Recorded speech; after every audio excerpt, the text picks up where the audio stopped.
ये video specially उन students के लिए है जो अभी तक प्राइमरीली जेईई एडवांस पे लगे हुए थे और पहला अटेम्प्ट बिटसैट का ठीक से नहीं दे पाए थे, या कुछ ऐसे भी स्टूडेंट्स रहे होंगे जिनका बिटसैट का पहला अटेम्प्ट अच्छा नहीं गया है। Now they want to focus on the June attempt.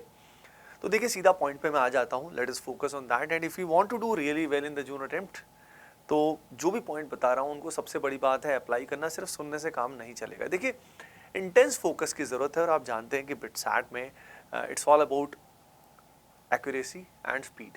अब स्पीड और एक्यूरेसी कैसे आएगी? देखिए स्पीड एक्यूरेसी के लिए प्रैक्टिस भी चाहिए प्लस कंसेप्चुअल नॉलेज भी चाहिए, पता भी होना चाहिए, ठीक है। तो वो कैसे बिल्ड करोगे? तो इसलिए एक रूटीन मैं आपको बता रहा हूँ, ये आप फॉलो करें, that would be best for you. सबसे पहले आपको ओवरऑल डेली अराउंड 12 आवर्स आपको निकालने चाहिए पढ़ने के लिए। 12 आवर्स में से प्रैक्टिस आप अप्रॉक्सीमेटली करिए 8 आवर्स प्रैक्टिस। अगर इस 8 आवर्स की बात करें तो हमारे पास फिजिक्स है, केमिस्ट्री है, मैथमेटिक्स है और उसके अलावा English proficiency and logical reasoning भी है। तो यहाँ पे चारों सेक्शंस को अप्रॉक्सीमेटली आप 2 आवर्स ईच दे सकते हो, यानी 2-2 घंटे के 4 प्रैक्टिस सेशंस आपको करने हैं। अब कितने क्वेश्चंस आपको पर आवर करने हैं इसके बारे में भी हम बात करेंगे। इसके अलावा 4 आवर्स आप रिवीजन के दीजिए, यानी इसमें भी 1-1 घंटा 1 आवर ईच आप पर सब्जेक्ट दे सकते हैं, जिसमें आपको क्या करना है वो भी मैं आपको बताने वाला हूं। तो ये रूटीन अगर आप फॉलो करते हैं तो मतलब मजा आ जाएगा। अब यहाँ पे ओवरऑल गेम है टाइम बाउंड प्रैक्टिस का। ये जो 8 आवर्स आप देख रहे हैं ना, इस 8 आवर्स में अगर हम बात करें तो ऐसा नहीं कि आप लगातार प्रैक्टिस करते रहो। आप पहले 1 घंटा रिवीजन करो और रिवीजन करने के बाद 2 घंटे प्रैक्टिस करो। 1 घंटा रिवीजन करो, 2 घंटे प्रैक्टिस करो। रिवीजन भी कैसे करना है, प्रैक्टिस भी कहाँ से करना है, बेस्ट तरीका मैं सब बताऊंगा। तो आप एक ओवरऑल कोशिश करिए कि 1 आवर में 40 से 50 क्वेश्चंस ट्राई करने की कोशिश करिए। अगर आप 40-50 क्वेश्चंस 1 आवर में करते हैं तो एवरी डे आप 300 से 400 क्वेश्चंस कर लेंगे। अगर एवरी डे आप 300 से 400 क्वेश्चंस कर लेंगे तो अगले 20 दिनों में you will be able to do more than 5000 questions at least. अब खुद ही सोचिए, अगर आपने 5-6,000 क्वेश्चंस कर लिए अभी से लेके बिटसैट का नेक्स्ट अटेम्प्ट तक, तो आप नेचुरली आपकी पोजीशन बहुत बहुत बेटर हो जाएगी। 110% है। अब हम बात करते हैं टाइम बाउंड प्रैक्टिस आप कर रहे हो, रिवीजन की बात कर लेते हैं और सही मटेरियल की बात कर लेते हैं। देखिए रिवीजन की अगर मैं बात करूं तो एनसीईआरटी खास तौर पे केमिस्ट्री में बहुत इंपॉर्टेंट है और खास तौर पे ऑर्गेनिक एंड इनऑर्गेनिक केमिस्ट्री के लिए बहुत इंपॉर्टेंट है। तो एनसीईआरटी के की पॉइंट्स को रिवाइज करें। एनसीईआरटी से डायरेक्ट क्वेश्चन आ जाते हैं। अपार्ट फ्रॉम दैट अगर मैं बोलता हूं तो जो फॉर्मूलाज हैं, आप जानते हैं बिटसैट में इन जनरल बहुत डिफिकल्ट क्वेश्चंस नहीं आते हैं, बहुत सारे डायरेक्ट फार्मूला बेस्ड एप्लीकेशंस होते हैं। तो जो की पॉइंट्स ओवरऑल होते हैं थ्योरी के, और वो फॉर्मूलाज जो आपको लगता है कि यार ये मैं भूल सकता हूं, उनको खास तौर पे आपको रिवाइज करना है। याद रखिए वो चैप्टर्स के बहुत सारे ऐसे पोर्शंस होते हैं बहुत बेसिक होते हैं जो हमें ऑलरेडी आते हैं, उससे आपका स्कोर इंप्रूव नहीं होगा।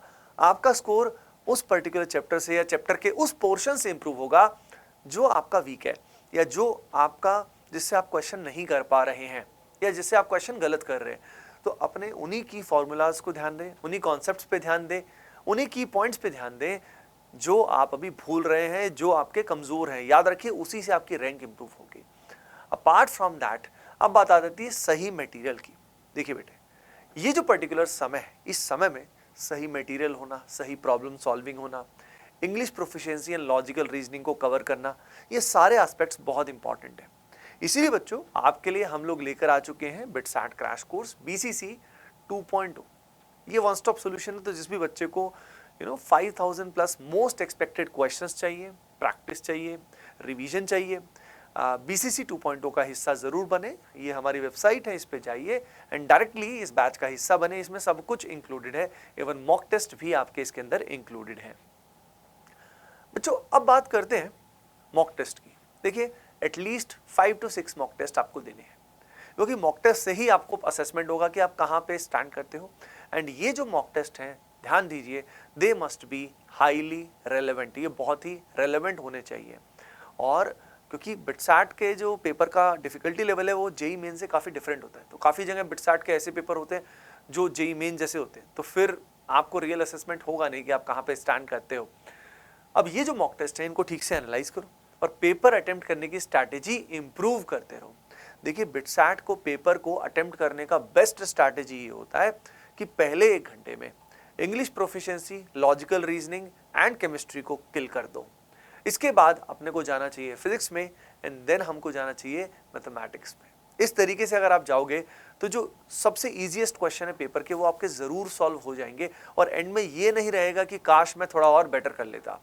ये पेपर अटेम्प्ट करने की स्ट्रैटेजी आप जरूर अप्लाई करना, that will be really really helpful for all of you.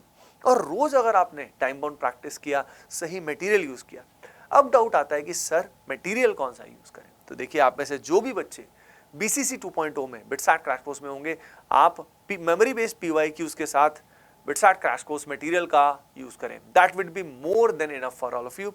अब जो बच्चे सेल्फ स्टडी ही कर रहे हैं वो बस मेमोरी बेस्ड PYQs करें, उसके अलावा नीट के प्रीवियस ईयर क्वेश्चन कर सकते हैं, प्लस आप कोई गाइड जो है वो ले सकते हैं, उसके क्वेश्चंस कर सकते हैं, बट मेक श्योर कि उस गाइड के क्वेश्चंस जो है वो रेलेवेंट होने बहुत जरूरी है, तो इस बात का ध्यान रखिए। ओके बच्चों, सो फुल जोश में लाइक कर दीजिए एंड बच्चों कमेंट सेक्शन में जरूर बताइए कि बिट्स पिलानी कौन से कैंपस, कौन सी ब्रांच में आप जाने वाले हैं। बाय बाय, टेक केयर बच्चों and keep doing well, love you all.